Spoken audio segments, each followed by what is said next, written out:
पूरा परिवार है, लड़े हैं बाकी परिवार अलग है, लड़े हैं बाकी परिवार अलग है, यहाँ पूरा का पूरा है साहब। अच्छा, हमारे वालों में है जिनमें कनेक्शन दिखता है, कोटा का केसरी सिंह वहां से बंदे लेके वर्धमान विद्यालय भेज रहा है कि पढ़ो, अजमेर का गोपाल सिंह बैठ के उनके लिए हथियार तैयार कर रहा है। जबकि हम जब लाल बाल पाल पढ़ते हैं तो हम लिखते हैं उनमें आपस में समन्वय का अभाव था। हमारे तो समन्वय हो रहे हैं, ये कोटा गुट, अजमेर गुट और जयपुर गुट सारे मिले हुए हैं। अर्जुन लाल सेठी को जिम्मेदारी है आप तैयार करो, उधर आपके केसरी सिंह बार्ट को जिम्मेदारी रुपए लाओ और रिक्रूट भेजो, हमारे पास बंदे भेजो लड़ने के लिए। गोपाल सिंह खरवा को जिम्मेदारी हथियार वथियार तैयार रखो। बताऊं, यदि 1915 में रास बिहारी भोसवाड़ा सफल हो जाता, कार्यक्रम सफल हो जाता, फिर तो नेशनल हीरो हो जाते। तो गांधी जी तब तक भारत ही नहीं आए थे, आए थे 15 महीने में, भारत ही आए थे, नाम ही नहीं होता, राष्ट्रपिता केसरी सिंह बार्ट हो जाते। पूरी प्लानिंग कर रहे थे यहां पर बैठ के। हमारे में से कोई जब इतिहासकार निकले, हमारे में से जब कोई किताबें लिखने शुरू करे, हमारे लोगों का इस तरफ ध्यान जाए, हमारी सबसे बड़ी सरकार से बड़ा कुछ ही नहीं होता ना। गवर्नमेंट बहुत बड़ी चीज होती है, राम और राज के आगे किसी की नहीं चलती। राज इन चीजों पे ध्यान दे, राज का ध्यान अपने है ही नहीं। राज का ध्यान यह है कि निम्बा हेड़ा मराठों ने लूट लिया था, इसलिए निम्बा हेड़ा मराठों के पास चला गया और बाद में टोंक के राजा को मिल गया। अपनी सरकार निम्बा हेड़ा में मराठों की जयंती मना लेती। राज का ध्यान इतना रहता अपने। किसी ने कहा होगा साहब यहाँ फलाना जी शहीद हुए थे, जयंती मना, अरे लूटने आए थे हमें। मतलब आपके घर पे आपको कोई पीट के जाए, बाहर जाके मर जाए, आपको सब भोमियों सा महाराज है। पीटा तो था पर भले आते, मारा धीमे धीमे था, आवाज बाहर नहीं निकल। तो मेरे एक दोस्त है, वो यूं मजाक में कहते रहते, मैं एक बार उनके गांव गया हुआ था, तो एक कोई उनके साथ वाले थे, उनकी शादी नई नई विवाह हुआ था। तो वो मैंने उनको पूछा और मैं कैसे, क्या दाम्पत्य जीवन कैसे चल रहा है, सब ठीक चल रहा है? तो बाकी वाले उसके दोस्त मजे लेके, अरे भाई साहब बहुत सही, हमारे तो भाभी जी बहुत एकदम सही आए हुए हैं, भैया को जब भी पिटाई करते हैं तो घर के अंदर ही पीटते हैं, और कहा हुआ है कि बाहर आवाज जानी नहीं चाहिए। आज दिन तक एक बार भी रोने की आवाज बाहर नहीं आई है, अंदर अंदर ही पीटा है। तो यहाँ तो फिर आप वैसे कर लोगे, नहीं साहब आए तो थे, मारपीट भी की थी हमारे साथ में, पर बाहर जाके धीरे धीरे मार के गए थे, बाहर जाके मर गए थे। इतना तो हक बनता है, देखो पूजा पाठ तो करनी पड़ेगी, इनकी चीजें खूब सारी है इधर उधर, पर न तो हमारा कोई दिमाग लगाने का प्रयास करता है, न कुछ ये है कि इनके बारे में, ये इतनी चीजें तो अपने को थोड़ा सा पढ़ने पे आ गई, और रिसर्च करे तब तो पता नहीं क्या क्या निकले। मैं कल एक शाम वाली क्लास में कह रहा था कि मैं कोरोना में कहीं पढ़ रहा था बीच में, तो रूस के कुछ डॉक्यूमेंट साथ लगे मेरे, रूस की किसी बुक के रेफरेंस साथ लगे। तो उस बुक में लिखा हुआ है कि जोधपुर, जयपुर और बीकानेर, इन तीनों राजाओं ने 57 की क्रांति में रूस के राजा को मैसेज किया। जोधपुर, जयपुर और बीकानेर के राजाओं ने रूस के राजा को मैसेज किया, ये रूस, ये अफगानिस्तान, इंडिया, क्योंकि तब पाकिस्तान तो अपना ही था, तो इंडिया। अब यदि रूस अफगानिस्तान क्रॉस कर ले तो कहां पर आ जाएगा? इंडिया। इंडिया में किसका रास्ता? ब्रिटेन, अंग्रेजों का रास्ता। इसलिए अपने तीनों राजाओं को मैसेज किया रूस के राजा को कि तुम अफगानिस्तान क्रॉस कर। अफगानिस्तान क्रॉस करते आगे हम ही है, क्योंकि जैसे ही पाकिस्तान की साइड से घुसोगे राजस्थान आ जाएगा सबसे पहले, और तीनों बाउंड्री पे आएंगे, बीकानेर जोधपुर तो दोनों एकदम बाउंड्री पे आ जाएंगे। हम सेना लेके तैयार खड़े हैं, अपने हम तीनों मिलकर तेरे साथ लड़ लेंगे, अंग्रेजों का राज खत्म कर देते हैं। रूस का राजा अपने खुद के प्रॉब्लम चल रही थी, चक्कर में आया नहीं आया, तो अपने वालों की अकेलों की हिम्मत नहीं हुई कि अकेले अकेले लड़ सके, इसलिए क्रांति में अपने को दिखता है राजा किसकी तरफ से लड़ रहे हैं? अंग्रेज। अब उस डॉक्यूमेंट्स को माना जाए तब तो ठीक उल्टी बात है ना। सूर्यमल मिश्रण के लेटर हैं, सूर्यमल मिश्रण के लेटर में तारीख तक बता रखी है उन्होंने, इतनी तारीख को हम करने वाले हैं। नामली के ठाकुर एक बख्तावर सिंह, उनका लेटर लिखा हुआ है उसके अंदर, पर वो है वैसी लैंग्वेज के अंदर। इस दिन अप्सराएं आसमान से उतरेगी, नृत्य देखने को मिलेगा, स्वर्ग में आनंद ही आनंद होगा, देवता बेहद राजी हो जाएंगे, धरती पर उथल पुथल मच जाएगी। सब तारीख वही है जिस दिन उथल पुथल मचानी है उनको।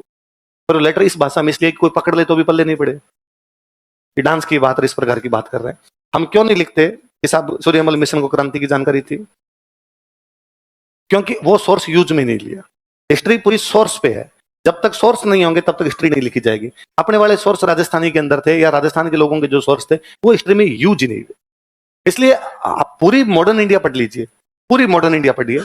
मतलब पहले तो मैं पढ़ाता था मॉडर्न इंडिया, 40 दिन लगते हैं मॉडर्न इंडिया पढ़ाने में, राजस्थान का नाम ही नहीं आता कहीं। तो अपने ये कहते हैं कि राजस्थान का नाम क्यों नहीं आता, कि भाई हम अंग्रेजों का दिन थे ही नहीं, हम अंग्रेजों का दिन नहीं थे, तो इसलिए हमारे यहाँ बड़े आंदोलन वगैरह नहीं हुए। हमारे जो आंदोलन है वो राजाओं के खिलाफ हुए। पर जब इनको केसरी सिंह बारटकोर पढ़ते तब लगता है कि लास्ट में जाते जाते कनेक्शन तो है अपने, तो कनेक्शन क्यों नहीं पढ़ाए जाते, वहां पर क्यों नहीं नाम आते? उल्टा मैंने दिल्ली बम केस में 3 जगह नाम लिखवाए आपको, ये भी था, ये भी था। आरपीसी की क्वेश्चन आप जाके देखना बोले दिल्ली बम केस में, जबकि आप इंडियन हिस्ट्री में जब दिल्ली बम केस पढ़ोगे तब उसमें नाम ही नहीं पढ़ते, इन तीनों में किसी का नाम नहीं पढ़ते कि दिल्ली बम केस में थे, किसी का नहीं, वहां अलग ही नाम है कि साहब ये दिल्ली बम केस में थे, इन्होंने बम फेंका था, ये पकड़े गए थे, इनको बाद में फांसी लगा दी गई थी। बस ये है कि हमारे वाले पकड़े ही नहीं गए। मतलब फांसी लग जाती तभी ठीक रहता, नहीं पकड़े गए ये भी तो है ना। चंद्रशेखर आजाद पूरी जिंदगी नहीं पकड़े गए, हम बड़ा गर्व के साथ बताते थे कि उनका नाम आजाद नहीं है, वो पूरी जिंदगी आजाद रहे, वो कभी भी अंग्रेजों द्वारा पकड़े। सेम जोरावर सिंह बारेठ पकड़े ही नहीं गए अंग्रेजों के द्वारा। पर चीजें घोड़मथोड़ हो जाती है जी, कोई ध्यान ही नहीं देता इन चीजों की तरफ। तो अपने मैं इसलिए बता रहा था, और कि आप सब थानेदार लगोगे, आप सब किसी दूसरी पोस्ट पे पहुंचोगे, और तो कुछ ही नहीं कर सकते, अपने केवल बातें कर सकते हैं, अपने हाथ में नहीं है चीजें। जो करने वाले हैं उनको वो जब करेंगे तभी होगा। आप किसी कार्यक्रम के अंदर 15 अगस्त 26 जनवरी के कार्यक्रम पे मुख्य अतिथि बनोगे, आप भाषण दोगे, आप नाम लेना इनके अपने बढ़ोगे। Charity begins at home. अच्छे कामों की शुरुआत घर से करनी पड़ती है। आपके वीडियो को वायरल होंगे, आपको 4 लोग सुनेंगे, आपकी बात को गंभीरता से लिया जाएगा। सब साफ कह के गए थे। आप बोलोगे जब केसरी सिंह बारेठ कौन थे, प्रताप सिंह बारेठ कौन थे, गोपाल सिंह गरवा कौन है, विजय सिंह पथिक कौन है, माणिकलाल वर्मा कौन है, लोगों का ध्यान जाएगा, तो लोग जानेंगे, तो कम से कम अगली पीढ़ी के तो पल्ले पड़े, अपने वाले तो बीत गई, ताबड़ तो सीखे कम से कम। देखो आगे तो पापा क्या करते हैं जेल में परिवार में और कौन है कि चाचा जी, वो कहाँ है कि फरार है। लियाओ कपड़े वपड़े लेके जाओ, सामान लेके जाओ, और कागज तैयार करो, उसको रिलीज कर देते हैं। कागजों पे साइन वाइन करवाए, चाय वाय पिलाई, सामान वामान ला के रख दिया कि बस अब तुझे जाना ही है। यूं नॉर्मल बातचीत कर रहा है, घर पे जाके मम्मी का ध्यान रखना। चमत्कार होते हैं, भगवान चमत्कार करता है। डॉक्टरों ने जवाब दे दिया, बचाने वाला तो भगवान है, उस टाइप की बात करे। और फिर यूं पूछा कि अब तू तो जा ही रहा है, हमें ये तो बता तेरा कोई रोल नहीं है, पर हमें ये भी बता कि तू जानता है इन बाकियों के क्या क्या रोल है, तो कम से कम बाकियों के तो बता के जा। तो वो यूं आगे की तरफ हुआ, तो अंग्रेजों को लगा अब ये सारी बात बता देगा फिर अंग्रेजों का कि फ्लावर समझा गया अब षड्यंत्र का मतलब है योजना बना रहे थे, काम हुआ नहीं है। एक तो है कि भाई बम फेंक के आगे, किस किसने फेंका, फलान जी ने फेंका। एक है बम फेंकने की योजना बना रहे थे, तो योजना में तो खूब सारे लोग होते हैं, इस पे भी डाउट, इस पे भी डाउट, इस पे भी डाउट, तो सबको पकड़ लेती है पुलिस। तो बाद में पुलिस ये पता लगाने की कोशिश करती है कौन क्या क्या करने वाला था। तो ज्यादातर क्या करती है पुलिस, एक आधे बंदे को अपनी तरफ मिला के उसको सरकारी गवाह बना लेती है कि भाई तू सारी बात बता दे, हम तेरे को छोड़ देंगे, तेरे किसी प्रकार की सजा मिलेगी नहीं। चार्ल्स क्लीवलैंड को प्रताप सिंह को देख के पता नहीं क्यों लगा कि ये लड़का सारी बात बता सकता है। ये तो उम्र छोटी थी, 22 साल के थे, शरीर में एकदम गोलू मोलू थे, कोई 1 क्विंटल 32 किलो के आसपास वजन था। तो गोलू मोलू 122 से 132 किलो यूं वजन था, 122 किलो के आसपास वजन था। तो लगा ये यूं टाबर भी है, मुझे फूटी नहीं थी अभी तक पूरी, और गोलू मोलू टाइप का, ये पूरी बात बता सकता है। तो बुलाया। और ये पुलिस वालों का तरीका भी होता है कि मान लो आप 10 लोगों को पकड़ा है, कॉलेज में कोई लड़ाई हो जाती, 10 लोगों को उठा के ले गए, फिर एक आधे किसी को यूं देख के कहना अरे तुम तो मास्टर जी के बेटे हो ना। तो अगला कहता ना ना मेरे पापा डॉक्टर, हाँ हाँ वही डॉक्टर साहब मैं भूल गया था, थोड़ा साइड में। तो और ये बात अभी डॉक्टर साहब को पता चलेगी कि तेरे को नंगा करके थाने में बिठा रखा, कितना बुरा होगा। तो अब क्या कहेगा बंदा, कहेगा सॉरी छोड़ दो मेरे को, पापा को नहीं पता चलना चाहिए, बेइज्जती हो जाएगी, अखबार में नहीं आना चाहिए। हम तो खुद ही चाहते हैं डॉक्टर साहब की इज्जत है, समाज में इज्जत है, शहर में इज्जत है, पर तेरे जैसे औलाद पैदा हो जाती है तब इसी प्रकार का होता है। वैसे हमें यह भी पता है कि तू ठीक है, तेरे दोस्त बेलखने हैं, और इनके चक्कर में आके तू ये सब कांड कर गया, यही है। और बंदा फूट जाता है कि हाँ मैं नहीं जा रहा था, इसने कहा था जाऊंगा, इसने कहा था, तो तू हमारी तरफ आ जा बाकियों को हम देख लेंगे। तो पुलिस ऐसा कर भी लेती है। तो प्रताप सिंह को बुलाया, प्रताप सिंह बुला के पूछा क्या नाम है, तो प्रताप सिंह बारेठ। पापा क्या नाम है, केसरी सिंह बारेठ। तो पापा क्या करते हैं जेल में परिवार में और कौन है कि चाचा जी है, उनका नाम क्या है कि जोरावर सिंह बारेठ, वो कहाँ है कि फरार है। तो अंग्रेजों को लगा अब क्या किया जाएगा, तो मामला गंभीर है। तो अंग्रेजों का पापा कौन सी जेल में कि हजारीबाग। कौन सी में, पापा से कब मिले थे, जेल गया था तब मिला था, उसके बाद नहीं मिला। क्या मिलना चाहोगे पापा से, कौन बेटा होगा जो ये कहेगा बाप से नहीं मिलना। अंग्रेजों को लगा बाप से मिलाएंगे तो थोड़ा इसका सॉफ्ट कॉर्नर हो जाएगा हमारे प्रति, पर हमें बात बता देगा। तो प्रताप सिंह को मिलाने के लिए लेके गए केसरी सिंह से, कौन सी जेल में, हजारीबाग जेल में। अच्छा वहां केसरी सिंह को सुबह सुबह बताया गया कि आज आपको बेटे से मिलाया जाएगा। तो केसरी सिंह के दिमाग में पहला थॉट क्या आएगा कि मेरा बेटा सरकारी गवाह बन गया, तभी मिलाने के ला रहे हैं, वरना अंग्रेज बाकी पिताजी को तो अपने अपने बेटों से नहीं मिलवा रहे। तो कहते हैं जैसे ही प्रताप सिंह वहां मिलने के लिए केसरी सिंह ने कहा कि देख प्रताप, अंग्रेज तो तेरे को छोड़ देंगे, पर मैं जिस दिन जेल से बाहर आया पहली गोली तेरे को मारूंगा, और मेरा निशाना चूकता और नहीं है। तो क्यों मारोगे आप मुझे, अरे यार शर्म नहीं है, तुम मेरा बेटा है और अंग्रेजों का सरकारी गवाह बन गया। किसने कहा आपको सरकारी गवाह बन गया, तो क्यों लाए मिलाने के लिए तेरे को, मुझे क्या पता, इन्होंने मिलवाते हैं, मैंने कहा मिला दो। तूने कोई बात नहीं बताई ना, इनको मैं क्या बात बताऊं, गौरव की क्या औकात है मेरे से पूछ ले।